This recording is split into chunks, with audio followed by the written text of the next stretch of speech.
Well,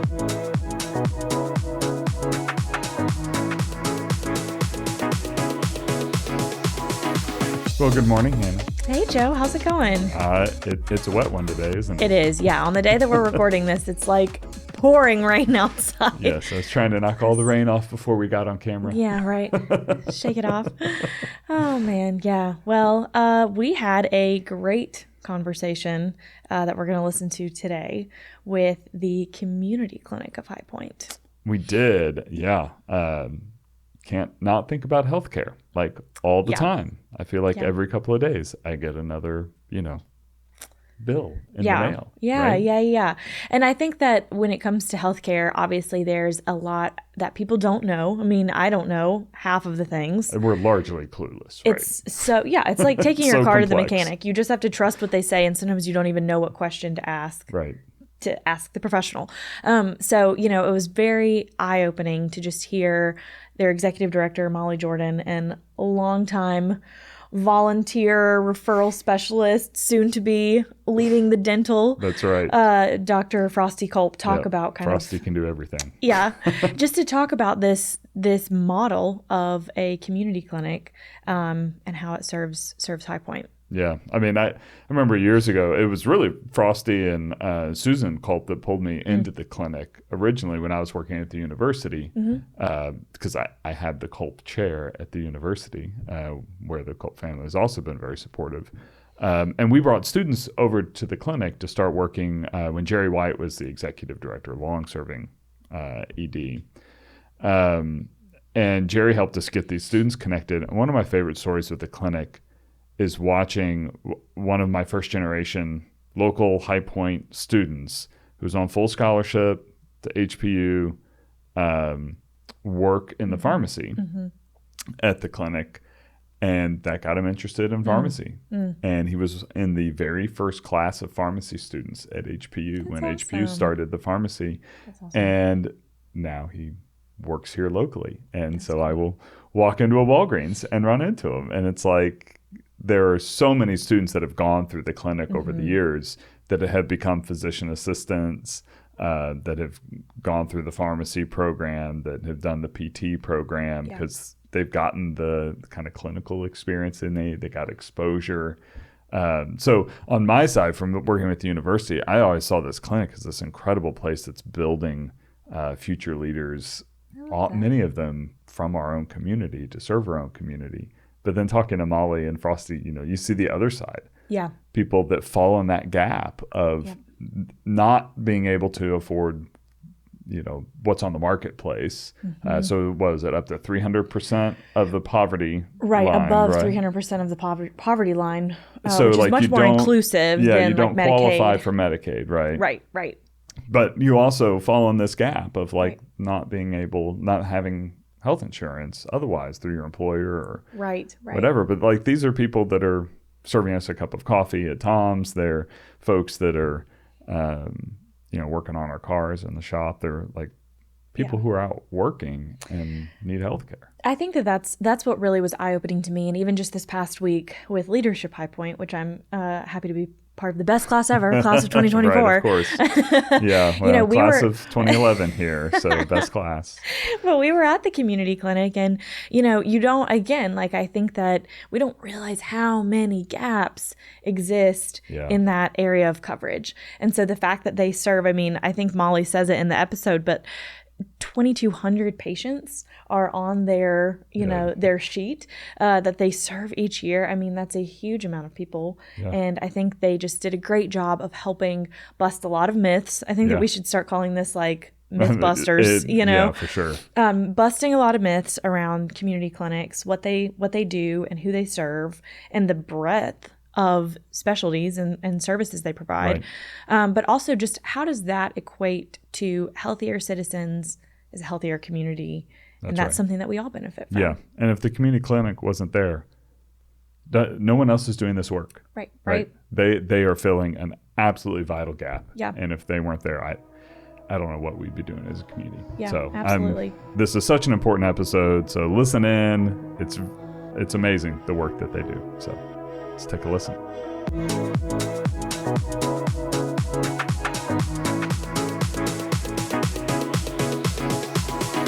Well, good afternoon. Thank you both so much for joining us on High Point's Voices Discovered. We're super excited just to learn more about the community clinic and all the amazing work that you do and the services you bring to High Point. So, yeah, we'll start with just an introduction. If both of you would just share your name and your role and how long you've been involved with the community clinic.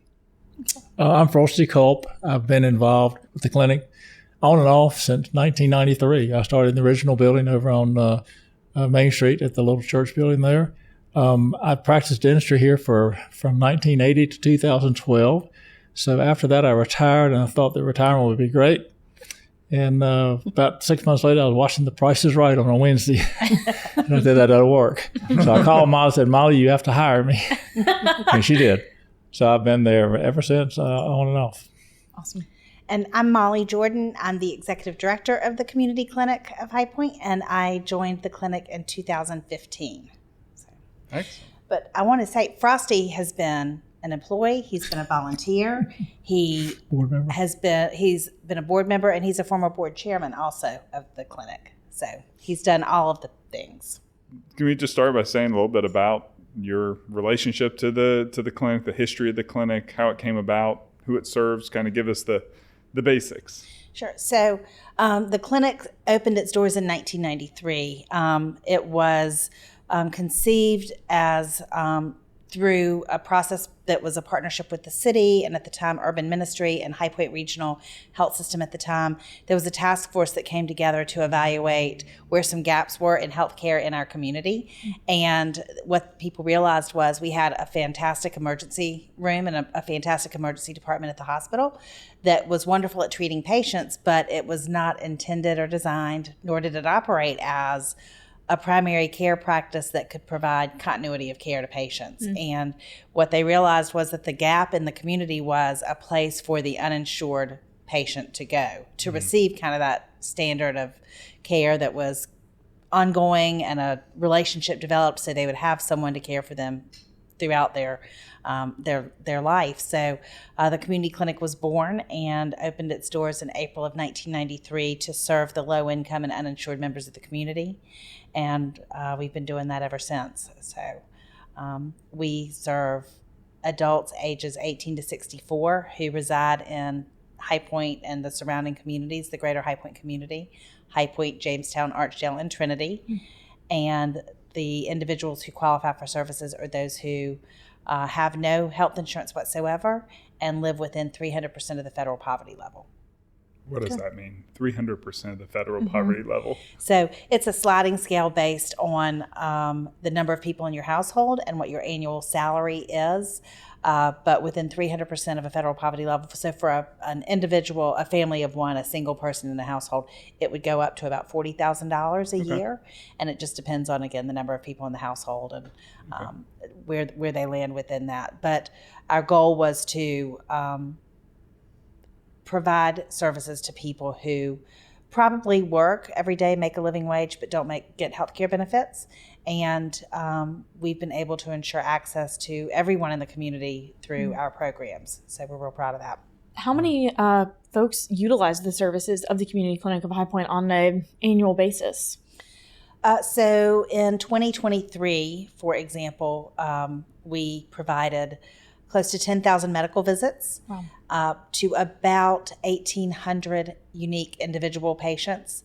Our active patient roster, we actually look back about 18 months on that because not everyone comes in exactly the same routine cycle.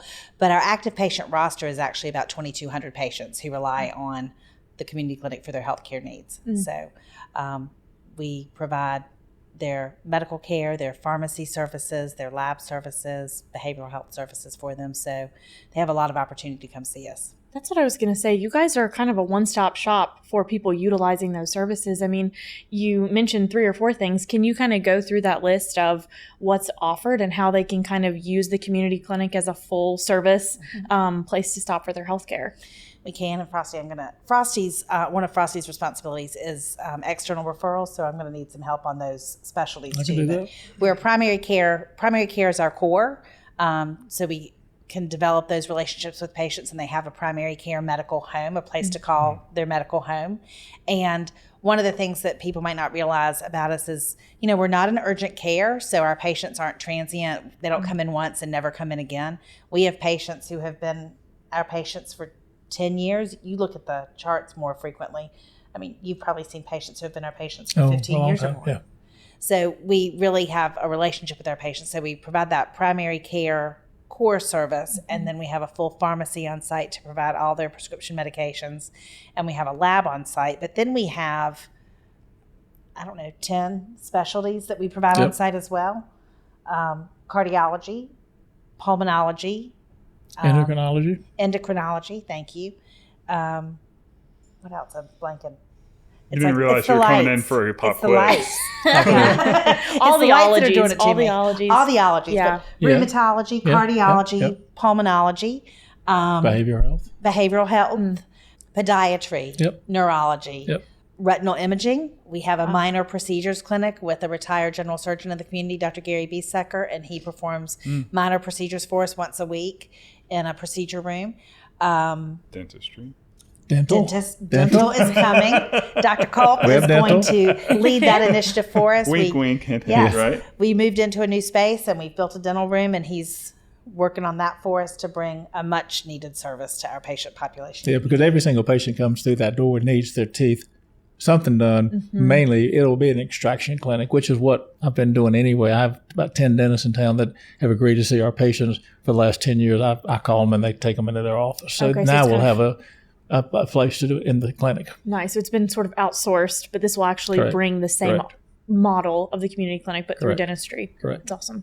I think just in the few minutes we've been talking, I feel like you've busted myth after myth after myth about like what people think in their heads a community clinic would be, that it's emergencies, it's just urgent care, and it doesn't have long-term relationships that, I think you were saying that most of your patients are working, they have jobs, they just fall in the gap between being able to have and afford the affordable care plan, which is not affordable for everyone. Exactly.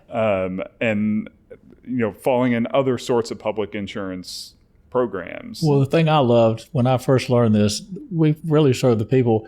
They're too young for Medicare and to make too much money for Medicaid. Say that one more time. They're too young for Medicare and they make too much money for Medicaid. Yeah, and that's I really think that gap. We don't talk about that very much. I don't think most people are thinking about that gap, but these are people that are serving us food at restaurants and fixing our cars and doing your landscaping, all that. Working full time. They go to work every single day. They make a living wage, but their job is not one that provides health care benefits. And without health care benefits, they can't pay out of pocket. I mean, I can't pay out of pocket. When I'm employed, but I have health care insurance, and that helps me and my family. But, the person that, I said this in a meeting just now before we left. If you checked out at Harris Teeter today, if you went through the drive-thru and got a drink that had ice in it, you wanted to go to McDonald's and get a fountain drink. If you picked up your dry cleaning and somebody checked you out, if you had your lawn serviced or your home or your business cleaned, you were served by someone today who absolutely makes a living wage. They go to work every single day. They're in the service industry, but their job doesn't afford them health care benefits. So the only chance they have for health care is us. Yeah. Well, or the emergency or the emergency room. Right. Yeah, and I think that's where you all do the huge benefit, because if they walk through the emergency department here, the cost of that is going to be astronomical versus they're getting regular care with a primary care physician through the community clinic. If those are your two options. Right. And two things that I think are important to note about that. The first is Blue Cross and Blue Shield of North Carolina several years ago made an average estimate that the average visit to an emergency department, to an emergency room, was about $1,400. And that was really just kind of a basic walk in the door, get seen, bread and butter thing. And the average cost of a visit at the community clinic of High Point is about $105. So if you're talking about very ROI, much fiscal, it makes very much sense when you think about it in those financial terms and the ROI because we're able to do things in a much more fiscally responsible way, I think, because emergency departments were built and designed and created not to be your medical home, but to see you in an emergency and either stabilize you and admit you to the hospital, or stabilize you and send you home, depending on the circumstances. And if they stabilize you and send you home, every one of us probably knows this from our own experience in the emergency room. When you walk out of the ER, the first thing they say to you is, follow up with your primary care physician next week. Well, when these patients were walking out of the emergency room and being told that, they didn't have anywhere to go. So 3 days later, they were back in because their blood pressure had spiked, or they'd bottomed out with their blood sugar levels for diabetes. So, we have to have a place for them to go that allows them to get stabilized. And I know, Molly, you've mentioned too that, healthcare for an individual actually equates to the health of an entire community, of an entire city. I mean, can you share a little bit more about what that really means? When we have healthy individuals, we actually have a healthy community, and not just physical health, like economic health and social health and emotional health. Well, I think we've all seen, especially since 2020, the importance of a stable workforce. People that are that come to work every day and keep things moving and keep things rolling, and a healthy workforce is critical to do that. And I think that we talk a lot about keeping High Point healthy and making sure that we are helping our patients remain healthy enough to go to work every day, to support themselves, support their families, and remain productive members of society, remain productive members of our community. We have patients who work just about in every industry in the community, whether it's in food service or, Joe, you just mentioned, people that take care of our cars. We have patients that work at manufacturing different restaurants. We have patients that work at different service organizations. And if we're not keeping them healthy, they can't show up to work. And if they can't show up to work, people that need their services aren't able to get them, but their employers aren't able to operate successfully every day. So I think that we take a real we take that responsibility to heart, because we feel like we're keeping High Point healthy, because we're keeping our patients healthy enough to be contributing, productive members of society who are able to support themselves and their families. So. Absolutely. I mean, you've spoken to the kind of financial interest, the community interest for your patients. Like, can you tell us a little bit about, I don't know, a patient you may be thinking of who has found success at the clinic, or where the clinic has really come into their lives at a really vital time? Because we can talk about the big picture of, how it's good for community finances, and it's good for community health, and it's good for the workforce. But like, every day you have people walking through your doors where you're changing their lives. I'm just curious if you could say a little bit about what it means to the individuals who come through. I know somebody I want to talk about. Do you have somebody you want to talk about? No, you go. I know you're going to talk about. Go. I think you're going to talk about the one. You two know. No, I'm not. Which one do you think I'm going to talk about? If I don't talk about it, then I want. Okay. I have one I want to talk you about. two your own podcast.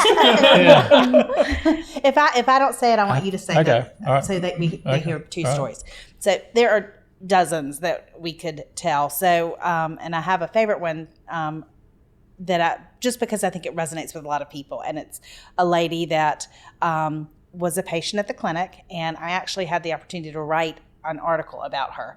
And then, but I kind of fell in love with her a little bit, and then I took her on the road with me, if you will, and she did a couple of things with me just to talk to organizations in the community that had invited us, that wanted to learn about us. But the thing that I thought was so important about her was she was the mother of three adult children now, but those 3 children have been wildly successful. College graduates, employed, grandchildren, the whole deal. She was a single mom. She relocated here with her husband, brought her back to North Carolina from New York. She didn't have anybody here except him, and ended up as a single mom. And she said something that I'll never forget. And she said, I took care of my kids. That was my job. I was supposed to take care of them. She said, the school gave them breakfast and lunch. I made sure they had a supper every single night. She said, we did their homework. They had school supplies. They had clothes, because a lot of people took care of kids. And what people didn't take care of for them, I did. I worked 3 jobs to make sure that I could do my job as a parent. She said, so my kids were taken care of, but nobody was taking care of me. None of those 3 jobs gave me health care insurance, and I didn't have any money to spare to take care of myself. No one was taking care of me. And she found the clinic, and when she got to the clinic, she realized she was diabetic. She had a gallbladder issue. She had some vision issues, but all of those things got addressed and became manageable because she found a place to come to that would take care of her and stabilize her conditions and gave her the medications that she needed to manage her care. And that enabled her to continue working and to continue taking care of her kids who were, like I said, who are now grown. They have their own families. They are college graduates. They work in the community. And she just needed somebody to take care of her and help her out. And that's what we did. That's Who's the your one. person? That's the one. That was it? That was it? Yeah, because I remember you talking about that. But, do you remember Dr. Hussey coming in my office and making me tell? This was another favorite one. I'm talking all the time. You talk. No, that's the one, but you remember better than I do. But Dr. Hussey was our medical director for about 20 years. He was a retired neurosurgeon who began volunteering at the clinic and became our medical director. And he was a retired naval neurosurgeon. So, he's in the middle of the sea on a naval ship doing neurosurgery. So he's clearly got nerves of steel and, but if he told you to do something, you did it, right? So he came in my office one day and he said, Molly, I want you to tell people this story. And he said, I had a patient, she was 52 years old. She hadn't had health care in over 10 years. And she came in and everything looked good, but she was over 50 and she'd never had a colonoscopy. And I said, I want you to go and have a colonoscopy. And she said, I'm not doing that. And he said, sure you are. And she said, nope, I'm not going to do that. And he said, why not? And she said, I don't want to do that. I might find out something I don't want to know. And she said, why do you want me to have it? What do you think is wrong with me? And he said, I don't think anything's wrong with you, but I think you're over 50 and you're supposed to do it. And we have these wonderful medical partners in the community that will help us do this for you. And he was referring to High Point Medical Center and their affiliated practices that see our patients when we make referrals and will provide, these diagnostic tests if we need them to. So she finally was persuaded to do it. She made an appointment. She went and had the colonoscopy, and lo and behold, they found something. And she was scared to death, but Dr. Hussey spoke with her and our clinical team spoke with her. She ended up having a biopsy. It came back malignant. She was scheduled for surgery, and they had the surgery, and it was successful. The results came back, clean margins. They'd gotten everything. And Dr. Hussey said, I want you to tell people we saved her life. And we did. There were a lot of people and a lot of partners in the community that came together to make that happen. But because she was screened early enough, because she had a primary care provider that would refer her, she was seen early enough to make a difference. So often I think if people don't have primary care providers, they wait until it's too late, or they wait until the pain is finally bad enough that they can't stand it any longer, and then they go to the emergency department. Right. And a lot of times it's too late. But that doesn't have to be the case because we're here. But every single patient is given a colonoscopy. That's Atrium takes care of this. It's free. It's done, and that's a great thing. Mammograms, pap smears are all done on everybody. In the other referrals, like if I send somebody to ortho, the first visit is totally free, which is a diagnostic appointment. If they need something else done, like an injection or a surgery, then they can have that done, but they probably have to go through financial aid with Atrium, which is usually not a problem. So they can get these things done. It's just sometimes a little longer. But they need a guide, right? Right. The medical world is so complex. You're right. That if you don't have someone saying, this is what you need. There are ways we can do this. Right. And, healthcare is hard to navigate for anyone. But then when you take someone who doesn't have insurance, is lower income, may have some literacy challenges, may not speak English as their primary language, as their first language, may not have finished high school, may have a 4th grade education. Our patients run the gamut across the spectrum on all of these different things. And healthcare is hard to navigate when you have everything going for you, much less if you got some challenges. And I think that's where it's so important to recognize that we become their medical home because they've been our patients for 10 to 15 years or whatever the case is.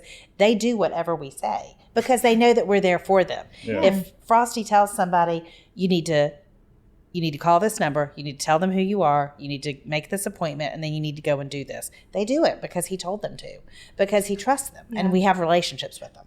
But that's what I was going to say. That the fact that it is not that urgent care or that emergency room, the fact that they've built that relationship, that garners that trust. And Dr. Culp, I was going to ask you, from the provider side, I mean, you said at the beginning that retirement was not for you, and I'm sure there are other providers that feel the same way. But what is it like from the provider perspective to be able to offer the same services on your subject matter expertise? To me, and I know the providers that are there, we're a big family, and we're all. It's really fun to be together, and we work together. We all like because we're giving back, and so that's my joy is to be able to give back and provide the services that I provide in my office.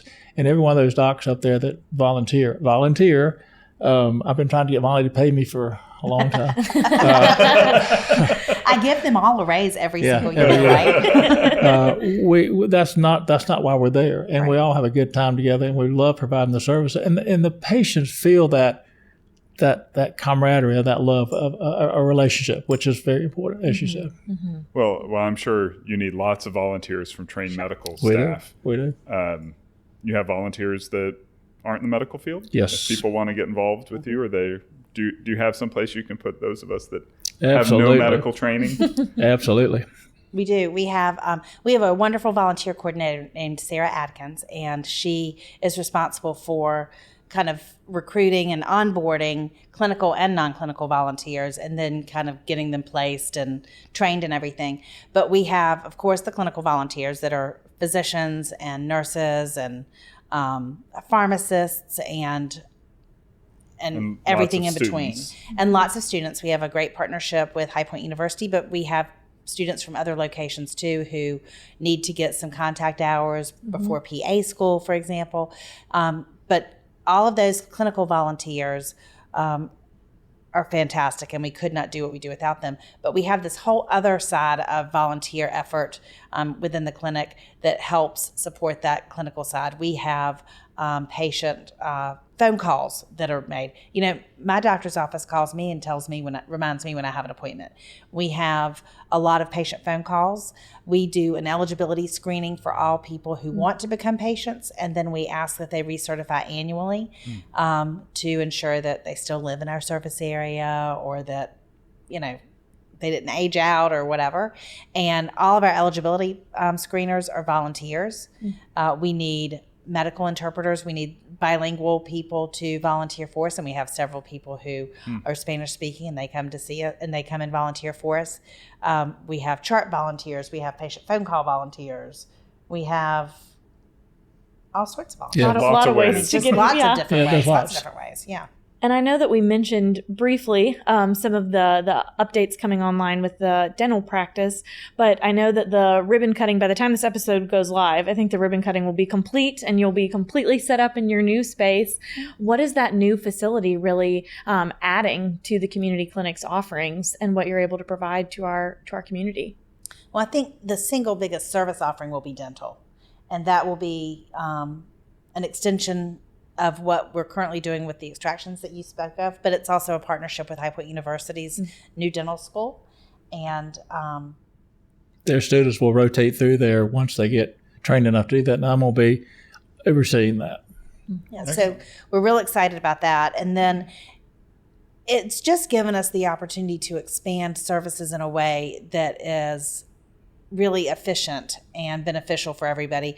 In our old space, it was a wonderful space, but we had outgrown it. So if we wanted to bring in something special, like a dental exam or an endocrinology exam, we could do it, but we had to maybe curtail primary care services that day because we just didn't have enough space for everything to fit.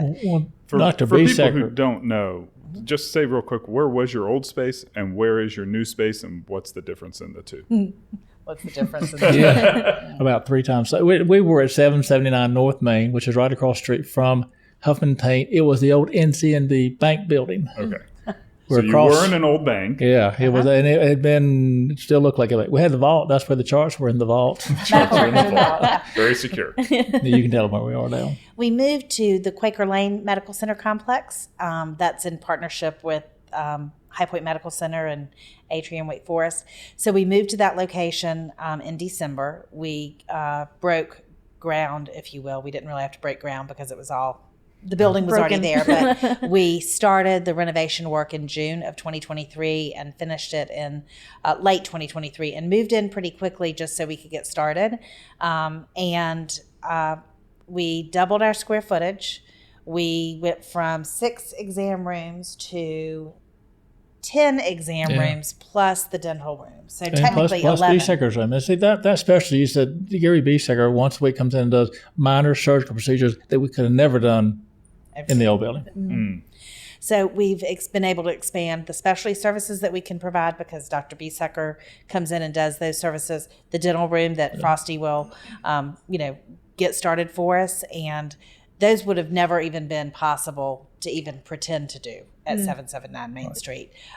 So it certainly has given us increased capacity for specialty services, but in doing that, it gave us increased capacity for primary care because we didn't have to use the primary care room for Dr. Bieseker or for the minor procedure. The minor procedure service that he conducts for us. So it increased capacity all the way around and increased the service offerings, but it also gave us, is giving us, we don't have it quite finished yet, but an educational space. And we'll be able to offer community education services, certainly for all of our patients, but we hope to partner with other organizations in the community to provide things not necessarily health related. Our patients need financial literacy education. They need help understanding what community resources are available. We have integrated behavioral health services that we offer through a partnership with Guilford Adult Health, and we do a social determinant of health screening, and we see every single day that food security is a challenge for our patients. So, an opportunity to have a resource fair, if you will. And we haven't really defined the curriculum yet, but I think the possibilities are kind of endless for the things that we could do to support our patients, because I've always thought we provide really exceptional health care, but if we send our patient home to a tent under a bridge, or we send them home to an empty pantry or a home with no electricity so they can't keep their insulin safe, then no matter how good our health care is that we provide them, these mitigating factors undermine their care and undermine their ability to heal and recover and become stable in their condition. So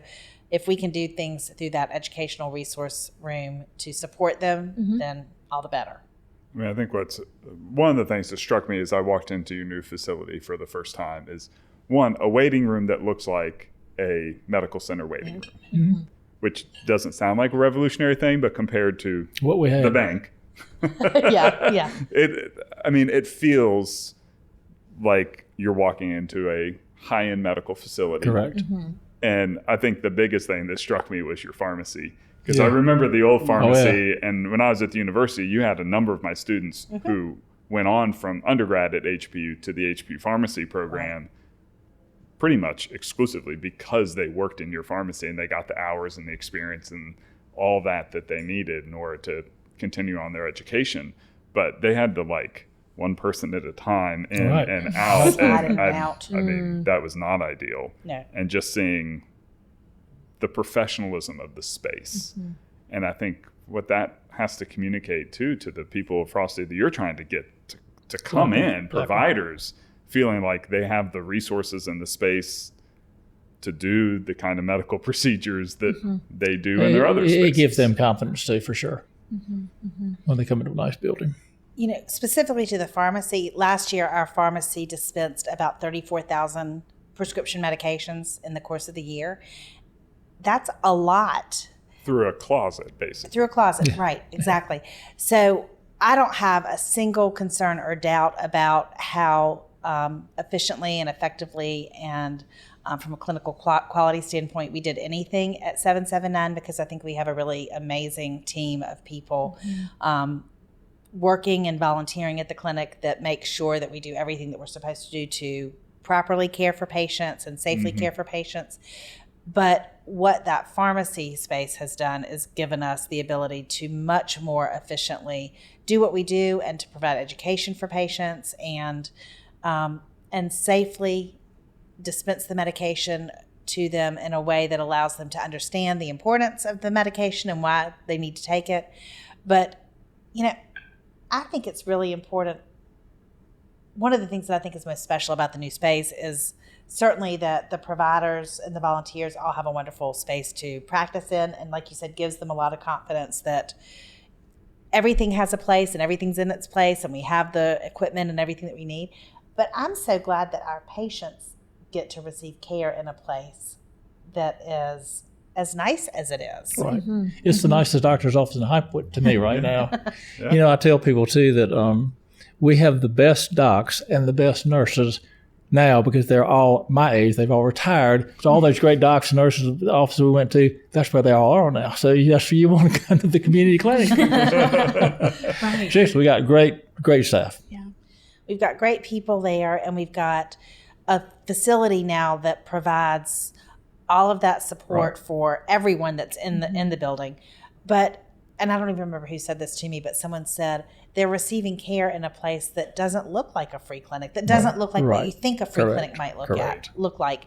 And certainly people and clinics across our state that operate and provide care like this in a space that's not as nice as ours are certainly doing wonderful, amazing things. And our patients were enormously grateful for all the care that they received in all of the 3 preceding locations, none of which were as nice as we're in today. But I think just giving them the chance to be seen in a place like they're in right now opens up. Makes them feel. Yeah. I think it's like you're matching the level of excellence that the providers and the staff were already offering, just with the external shell kind of matching that. Correct. And so the level of care has always been there, but now they get to feel the care that the whole community has for them. Right. Yeah. They feel like they're Beautiful getting the same space. care that you and I get. Right, right, absolutely. And our patients are so grateful. That's what I was going to say too. They are. See, you and I have not, in the how many years I've been there, I've not seen one patient be kind of ugly, but they're so thankful and so gracious every time they're there. Well, and you have a lot more space now. Yep. You're gonna be able to see more people. Yep. That costs more money. Sure. Of course it does. I know you look at the budgets. And I think one of the myths may be that you all are fully funded by other money that's out there. There's all this money in the medical world. It's either High Point Regional's funding you, or when UNC sold, didn't you get a big pot of money from them? And there are lots of misconceptions about how you all get your money. And I know the hospital is very supportive. They are. And does a lot to support you. But you have financial needs beyond just what's covered there. Can you just say a little bit about how you all support yourselves and what you need from this community? That. But the big pot of money that came from Chapel Hill, that was to the community, not to the clinic. So that's that $50 million. Yes, we do get money from that Healthy High Point Fund. I'm on that board. And that's why I had to quit, because there was a conflict of interest. So I was volunteer. They got tired of hearing. They did. So, but we do. But I'll let her tell you about other funds. You're right. We're not a pot of gold. Let's say that. No, we're not. So we're a private, independent entity. So we're not part of the hospital. We're not a department of the hospital. We partner with the health system in a lot of ways and benefit greatly from that partnership. But we are kind of out here on our own a little bit. But from day one of our operation on April 1, 1993 until today, we are here because of the support of an incredibly generous community that gives us their time and financial resources. And we do everything that we do because of that generous community. Our annual budget is a little over $1 million because we have, we buy medications, we buy medical supplies for all the visits. Our most recent month that was completed that we have stats for was January of 24. And we usually do a comparison year over year. And in January of 24, our patient visits were up 10% over this time last year. So first and foremost, there's just general cost of doing business and inflation that drives expenses up. But then if we're providing 10% more patient visits on a regular basis, then we've got 10% more supplies to buy, 10% more equipment, utilization of equipment, 10% more medications to buy, for example, perhaps. So those costs go up every single year, and we have to figure out how to make that work. But we have a lot of great partners in the community that provide funding for us, in addition to the general public support that we receive. We are a United Way member agency. United Way of Greater High Point is we're a member agency for them, and they provide support for us. We receive, Frosty made a reference to the Foundation for Healthy High Point. That foundation was formed through the merger between High Point Regional Health System and UNC Healthcare. And we submit grants to them annually, and they are a funding partner of ours, as is the Congdon Family Foundation. So everything that we do is made possible because of them. We also receive funding from the hospital's foundation. High Point Regional Health Foundation is a wonderful, generous partner to the clinic. And then the hospital itself, from an operational standpoint, they support us through our location. They assist us with our location, and they also have a partnership with us for our lab services. We provide the staffing and the supplies, and they assist us, and they provide the what's the word, processing. They support the processing of our lab work that we do with each of our patients every single day. We provide lab services 3 days a week. All of that is processed here locally, but the hospital helps us with that.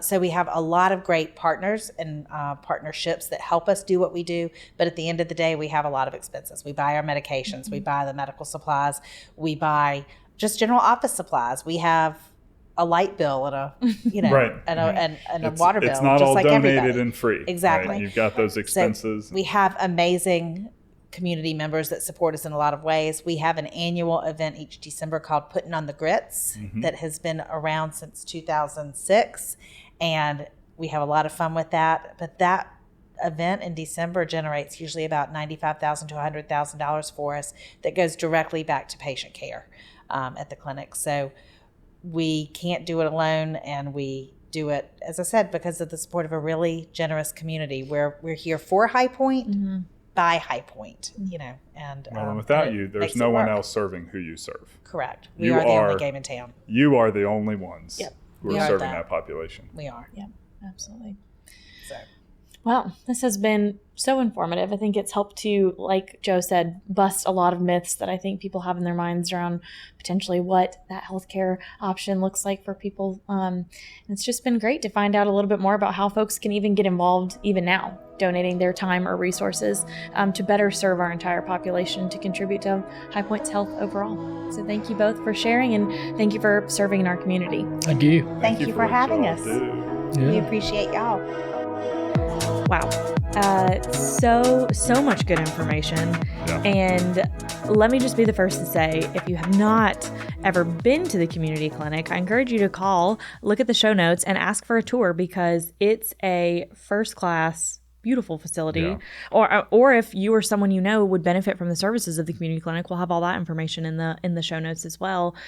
Because I mean, it's their new space is going to allow for so much more. Yeah, I mean, it's just in that Quaker Lane medical facility, which sometimes looks a little nondescript on the outside. You walk in, it's a beautiful space. And one of the things I love about it is every time I walk in, it's like walking into Cheers, because it's like, here are all these community volunteers who are there. Yes, it's like Norm, Yes. And I think that's one of the things that they need the most is volunteers, right? Yep. And you don't have to have medical specialty, though they definitely want people who do have medical specialties. Right. It's the only way they're able to offer the kind of care they do is because medical professionals volunteer their time. Yep. But they need people to do, they do need a lot of people who do eligibility screenings, patient calls, patient intake. All of that can be any of us. All the non-specialist stuff, right? Yeah, Just yeah, people who are willing to be part of this incredible mission serving people in our community. Exactly. And of course, I mean, obviously giving, because while everyone is volunteer, there's still a lot of costs, especially, I mean, the pharmacy, everything. We know healthcare is expensive. Right.